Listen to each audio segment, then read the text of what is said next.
আসসালামু আলাইকুম। আজকে আপনাদের সাথে শেয়ার করব চিকেন চাইনিজ ভেজিটেবল।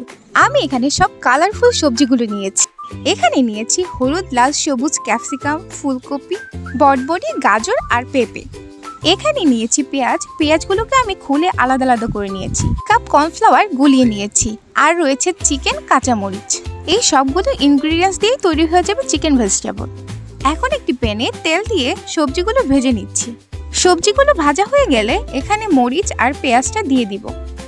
এখানে আমি সামান্য পরিমাণে লবণ দিয়ে দিয়েছি। বয়েল করে রাখা চিকেনটাও এখানে দিয়ে দিব।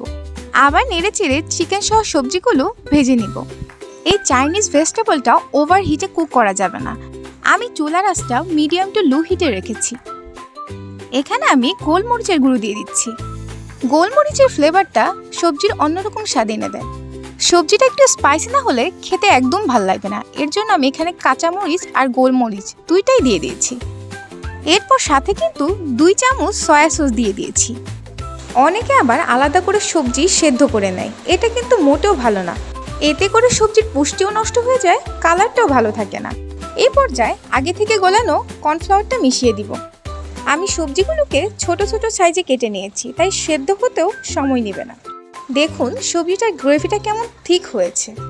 আর একটু পাতলা করার জন্য এখানে 1 কাপ পানি মিশিয়ে দিব। পানি মিশানো হয়ে গেলে ঢাকনা দিয়ে ঢেকে 5-7 মিনিটের জন্য সবজিটাকে সিদ্ধ হতে দিব। এই তো দেখুন রেডি হয়ে গেল চিকেন চাইনিজ ভেজিটেবল। এটি আপনারা ফ্রাইড রাইস, পোলাও ও সাদা ভাতের সাথেও খেতে পারেন। এই সবজিটি রেস্টুরেন্টের মতো না, রেস্টুরেন্টের চেয়ে বেশি সুস্বাদু। আপনারা সবাই বাসায় এটি ট্রাই করবেন। আর আমার কাছ থেকে কেমন ভিডিও পেতে চান অবশ্যই জানাবেন। চ্যানেলটি সাবস্ক্রাইব করে আমার পাশে থাকবেন। আল্লাহ হাফেজ।